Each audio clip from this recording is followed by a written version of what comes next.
Buenas tardes, queridos hermanos y hermanas. Damos gracias al Señor por esta oportunidad que nos da de poder compartir con ustedes su palabra en esta tarde. Oramos al Señor que sea para su gloria mediante nuestra edificación. Una de las afirmaciones más asombrosas que hace las Escrituras respecto al creyente es que el creyente es templo del Espíritu Santo. Seguro que lo has leído muchísimas veces. Pablo afirma esa realidad en sus escritos y, por ejemplo, en 1 Corintios capítulo 3, versículo 16, podemos leer: ¿No sabéis que sois templo de Dios y que el Espíritu de Dios habita en vosotros? En la segunda carta a los Corintios, Pablo de nuevo vuelve a preguntar lo mismo, en el capítulo 6, versículo 16. ¿O qué acuerdo tiene el templo de Dios con los ídolos? Porque nosotros, hablando de los creyentes, somos el templo del Dios vivo, como Dios dijo: habitaré en ellos y andaré entre ellos, y seré su Dios, y ellos serán mi pueblo. Incluso Pablo llega a afirmar que si un creyente no es templo del Espíritu Santo, no es salvo. Y en Romanos capítulo 8, versículo 9 podemos leer: Sin embargo, vosotros no estáis en la carne, sino en el Espíritu, si en verdad el Espíritu de Dios habita en vosotros. Pero si alguno no tiene el Espíritu de Cristo, el tal no es de él. Entonces, viendo la importancia, surgen varias preguntas, como por ejemplo, ¿qué significa ser templo del Espíritu Santo? ¿O qué implica de manera práctica en nuestras vidas como creyentes el ser templo del Espíritu Santo? Me gustaría en esta tarde centrarme en la primera pregunta. ¿Qué significa para el creyente ser templo del Espíritu Santo? Pues lo que significa está claro. Cada creyente es la morada de Dios en esta tierra. Cada creyente es la morada de Dios en esta tierra. Mira, la presencia de Dios en medio de su pueblo siempre ha sido una realidad. Fue una realidad ya desde el Antiguo Testamento, y no solamente fue una realidad histórica, sino una necesidad vital. Y así, por ejemplo, en Éxodo, en el capítulo 33, versículos del 7 al 9, hablando acerca precisamente del tabernáculo y de la presencia de Dios, podemos leer lo siguiente: Y acostumbraba Moisés tomar la tienda, el tabernáculo, y la levantaba fuera del campamento a buena distancia de él, y la llamó la tienda de reunión. Y sucedía que todo el que buscaba al Señor salía a la tienda de reunión que estaba fuera del campamento. Y sucedía que cuando Moisés salía a la tienda, todo el pueblo se levantaba y permanecía de pie, cada uno a la entrada de su tienda, y seguía con la vista a Moisés hasta que él entraba en la tienda. Y cuando Moisés entraba en la tienda, la columna de nube descendía y permanecía a la entrada de la tienda, y el Señor hablaba con Moisés. Vemos, por tanto, cómo el tabernáculo era el lugar físico donde la presencia de Dios estaba en medio del pueblo. Luego, más adelante, cuando ya Israel estaba asentada en la tierra prometida, el templo ocupó el lugar del tabernáculo y se convirtió en el lugar físico donde la presencia de Dios estaba en medio del pueblo. Y así, por ejemplo, podemos leer en 2 de Crónicas, en el capítulo 7, versículos del 1 al 2, cuando Salomón dedica al templo, lo siguiente: Y cuando Salomón terminó de orar, descendió fuego desde el cielo y consumió el holocausto y los sacrificios, y la gloria del Señor llenó la casa. Los sacerdotes no podían entrar en la casa del Señor, porque la gloria del Señor llenaba la casa del Señor. Vemos, por tanto, cómo ahora la presencia de Dios en medio de Israel estaba en el templo que había fabricado Salomón. Pero después de la división del reino y de la destrucción de Jerusalén, del templo, etc., el Espíritu Santo, la gloria del Señor que estaba en medio de ellos, empezó a hablar a través de los profetas o de los jueces o de algunos reyes, pero ya la presencia de Dios abandonó el pueblo por causa de su pecado. Y así tenemos en Ezequiel, en el capítulo 10, versículo del 1 al 22, cómo Ezequiel es testigo de que esa presencia de Dios abandonó el templo. Y dice, por ejemplo, el versículo 18, y la gloria del Señor salió de sobre el umbral del templo y se puso sobre los querubines. Pero en el capítulo 43 de Ezequiel, Dios promete su vuelta cuando surja el nuevo templo. Isaías nos declara quién era esa gloria de Dios. Fíjate, no digo qué era, sino quién era esa gloria de Dios que moraba en medio del pueblo, primero en el tabernáculo y luego en el templo. Y así, en Isaías 63, versículos 10 y 11, podemos leer lo siguiente. Mas ellos se rebelaron y contristaron su Santo Espíritu, por lo cual él se convirtió en su enemigo y peleó contra ellos. Entonces su pueblo se acordó de los días antiguos de Moisés. ¿Dónde está el que los sacó del mar con los pastores de su rebaño? ¿Dónde está el que puso su Santo Espíritu en medio de ellos? En medio de ellos. Era el Espíritu Santo de Dios quien moraba en medio del pueblo. Esa gloria del Señor que estaba en el tabernáculo, que luego estuvo en el templo, era el Espíritu Santo de Dios. E Isaías profetiza que esa gloria volverá. Isaías 40, en los versículos del 3 al 5, dice: Una voz clama, preparad en el desierto camino al Señor, allanad en la soledad calzada para nuestro Dios. Todo valle sea elevado, y bajado todo monte y collado, vuélvase llano el terreno escabroso, y lo abrupto ancho valle. Entonces será revelada la gloria del Señor, y toda carne a una la verá, pues la boca del Señor ha hablado. Seguro que este texto, sobre todo el principio, te es familiar, y te es familiar porque se repite en los evangelios. Por ejemplo, en Marcos, el capítulo 1, versículos del 2 al 4, leemos, como está escrito en el profeta Isaías, lo que acabamos de leer: He aquí yo envío mi mensajero delante de tu faz, el cual preparará tu camino. Voz del que clama en el desierto, preparad el camino del Señor, haced derechas sus sendas. Juan el Bautista apareció en el desierto predicando el bautismo de arrepentimiento para el perdón de pecados y preparando el camino de Cristo.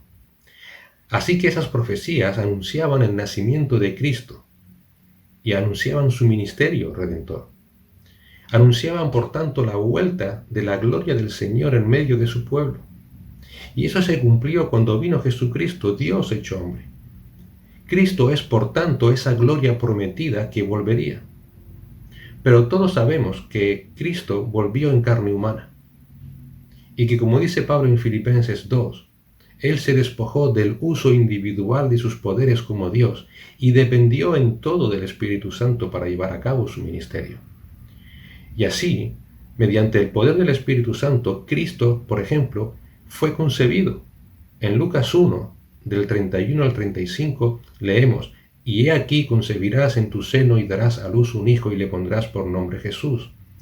Este será grande y será llamado Hijo del Altísimo, y el Señor Dios le dará el trono de su padre David, y reinará sobre la casa de Jacob para siempre, y su reino no tendrá fin. Entonces María dijo al ángel: ¿Cómo será esto, puesto que yo soy virgen? Respondiendo el ángel le dijo: El Espíritu Santo vendrá sobre ti, y el poder del Altísimo te cubrirá con su sombra. Por eso lo santo que nacerá será llamado Hijo de Dios. Así que fíjate cómo Cristo fue concebido por el Espíritu Santo. Pero no solamente es concebido por el Espíritu Santo. Cuando Él se bautiza y da comienzo a su ministerio, el Espíritu Santo desciende sobre Él y lo capacita para llevar a cabo ese ministerio. Y así en Lucas 3, del 21 al 22 leemos: Y aconteció que cuando todo el pueblo era bautizado, Jesús también fue bautizado, y mientras él oraba, el cielo se abrió, y el Espíritu Santo descendió sobre él en forma corporal como una paloma, y vino una voz del cielo que decía: Tú eres mi Hijo amado, en ti me he complacido. Por medio del Espíritu Santo, también Cristo fue llevado al desierto para ser tentado y así demostrar su impecabilidad. Y en Mateo 4:1 leemos: Entonces Jesús fue llevado por el Espíritu al desierto para ser tentado por el diablo.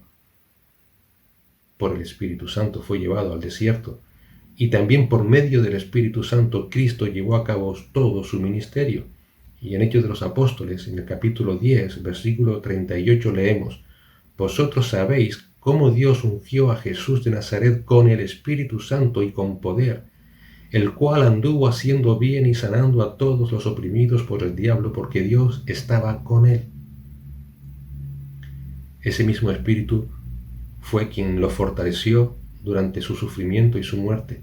Y así en Hebreos capítulo 9, versículo 14, podemos leer: cuánto más la sangre de Cristo, el cual por el Espíritu eterno se ofreció a sí mismo sin mancha a Dios, purificará vuestra conciencia de obras muertas para servir al Dios vivo. Cristo fue sostenido por el Espíritu Santo en medio de aquel terrible sufrimiento, en medio de aquella agonía en la cruz. Pero también fue el mismo Espíritu quien lo resucitó, aunque la resurrección es una obra trinitaria. Y Pablo dice en Romanos 1:4 respecto a esa obra del Espíritu Santo en esa resurrección: y fue declarado Hijo de Dios con poder conforme al Espíritu de santidad por la resurrección de entre los muertos, nuestro Señor Jesucristo. Vemos, por tanto, que la gloria de Dios que obraba en Cristo era el Espíritu Santo.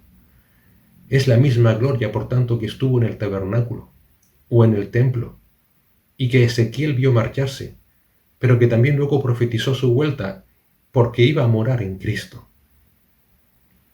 Pues esa misma gloria de Dios, hermano, hermana, ese mismo Espíritu Santo, es el que está morando en ti. Es el que iba a estar morando en los creyentes, y eso lo dijo el propio Señor Jesucristo. En Juan 14, versículos 16 y 17 leemos: y yo rogaré al Padre, y Él os dará otro Consolador, para que esté con vosotros para siempre, es decir, el Espíritu de verdad, a quien el mundo no puede recibir, porque ni le ve ni le conoce, pero vosotros sí le conocéis, porque mora con vosotros y estará en vosotros. Cristo identifica al Espíritu Santo como aquel que mora, dice, con vosotros. ¿Por qué? Porque estaba en Él, estaba en Cristo, y Cristo estuvo en medio de ellos, pero luego les dice, estará en vosotros. Así que el mismo Espíritu Santo que estuvo con el pueblo de Israel, primero en el tabernáculo, luego en el templo, que estuvo en Cristo hombre, es el mismo Espíritu Santo que mora ahora en cada creyente. Así que cada creyente es templo del Espíritu Santo, porque cada creyente es la morada de Dios en medio de su pueblo. Porque la presencia de Dios mismo está con cada uno de ellos, con cada uno de nosotros, hermanos, está la morada de Dios. Entonces surge una pregunta: ¿cuándo y cómo comienza en el creyente el ser morada del Espíritu Santo? Algunos dicen que comienza después de creer, y que es un evento independiente a la salvación. Es un evento, por tanto, que el creyente debe buscar en su vida. Es decir, cada creyente después de ser salvado debe buscar ser morada del Espíritu Santo. Por ejemplo, como lo fueron los discípulos en Pentecostés en Hechos 2, siendo bautizados del Espíritu Santo con el propósito de llegar a ser morada del Espíritu Santo. Y que esa experiencia, dicen, se verifica a través de las mismas señales que sucedieron en Pentecostés. Así que un creyente, después de ser salvo, debe buscar de una forma activa ser bautizado por el Espíritu Santo, y cuando lo sea, se va a manifestar a través de señales como en Pentecostés, por ejemplo, hablando en lenguas. Pero, ¿es eso cierto? ¿Qué dice la Escritura acerca de lo que es el bautismo del Espíritu Santo? La palabra lo que nos enseña es que el bautismo del Espíritu Santo es una obra divina mediante la cual el Espíritu Santo de Dios, en el momento de la salvación y de manera inseparable a ella, coloca a cada creyente en unión con Cristo y en unión con otros creyentes en el cuerpo de Cristo, que es su iglesia. El bautismo del Espíritu Santo es, por tanto, una obra soberana de Dios que comienza en el mismo momento en el que el creyente es salvado. Es una obra inseparable de la salvación. No es algo que el creyente pueda buscar por sí mismo, porque es una obra soberana de Dios. ¿Cómo sabemos eso? Bueno, Un pasaje clave que nos ayuda a entenderlo es 1 Corintios, capítulo 12, versículo 13. Mejor capítulo 12, versículos 12 y 13. Y dice la lectura de este texto: porque así como el cuerpo es uno y tiene muchos miembros, pero todos los miembros del cuerpo, aunque son muchos, constituyen un solo cuerpo, así también es Cristo. Pues por un mismo espíritu, todos fuimos bautizados en un solo cuerpo, ya judíos o griegos, ya esclavos o libres, y a todos se nos dio a beber del mismo espíritu.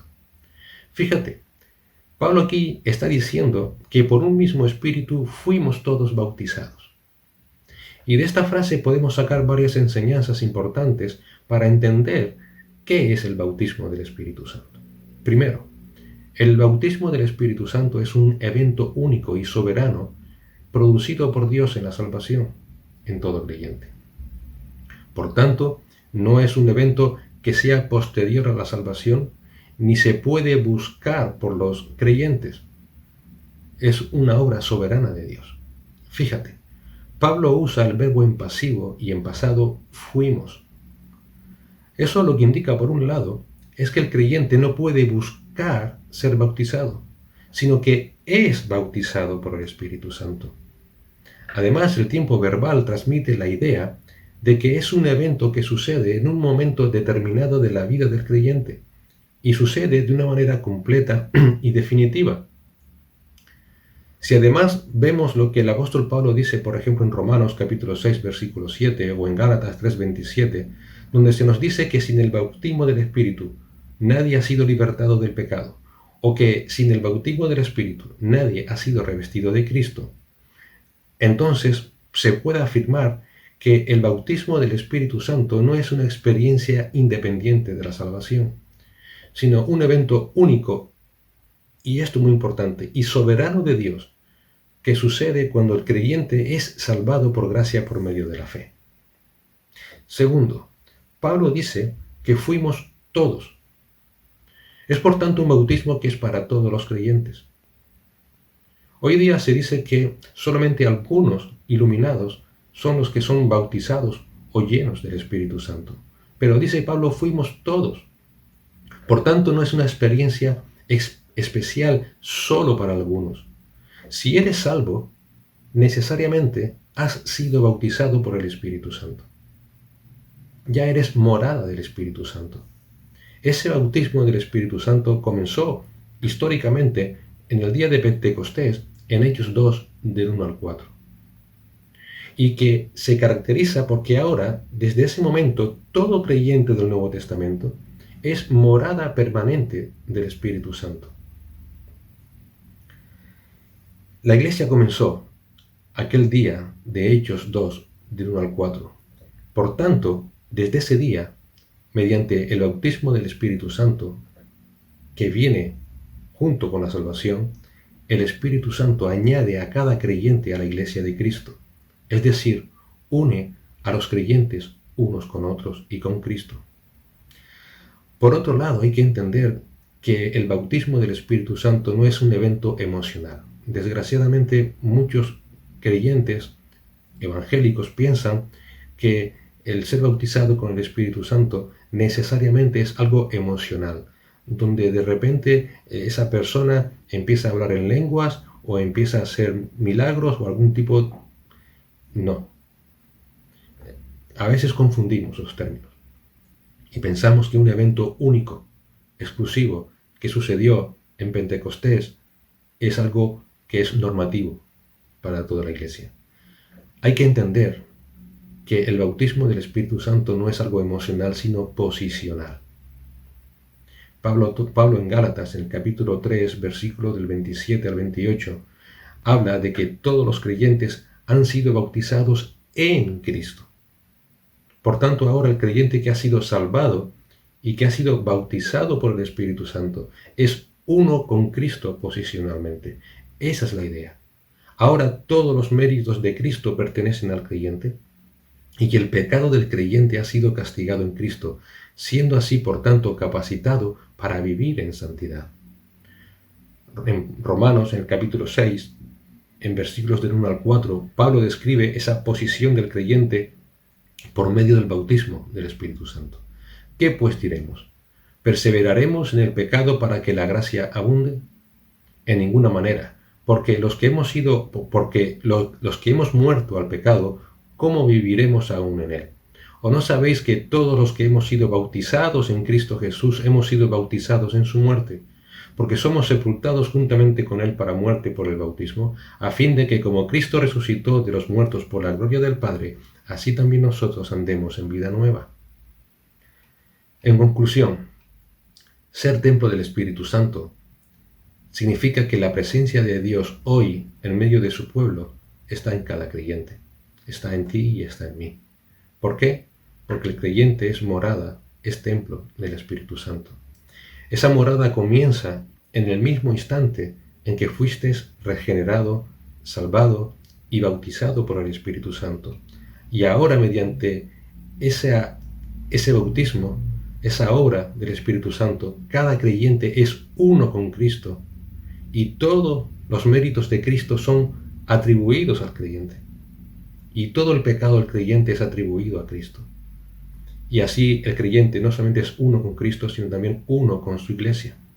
Y es capacitado para vivir sobria y piadosamente en esta vida. ¿Cómo? Pues mediante el mismo poder que moró en Cristo. Por el medio del mismo poder que lo fortaleció en medio de su intenso sufrimiento. Y así de esa manera poder, por un lado, contender contra el pecado que aún sigue morando en cada uno de nosotros y por otro lado capacitándonos mediante los dones que el Espíritu Santo da a cada creyente para la edificación del cuerpo de Cristo, que es la Iglesia. Y así, de esa manera, en santidad y en unidad, mantener a la Iglesia hasta que Él vuelva. Señor y Padre Celestial, gracias por ayudarnos a entender mediante tu palabra, Señor, que ahora somos tu morada mediante tu Espíritu Santo, Señor. Aquella morada anhelada y deseada por tu pueblo en el Antiguo Testamento, Señor, se hace realidad en Cristo Jesús, en cada uno de tus hijos, Señor. Gracias por ayudarnos a entender, Padre, de que somos tu templo y que ahora somos uno con Cristo y somos uno los unos con los otros, Padre. Ayúdanos cada día a ser conscientes de esa realidad, a no contristarle, Señor, y a vivir vidas que te agraden en pensamiento y en hechos, Padre. Gracias por todo. Te ruego que bendigas a mis hermanos, que les cuides, que les fortalezcas y que nos unas, Señor, para seguir adelante como iglesia local en Ciudad Alta para tu gloria. Te lo suplicamos y te damos las gracias en Cristo Jesús. Amén.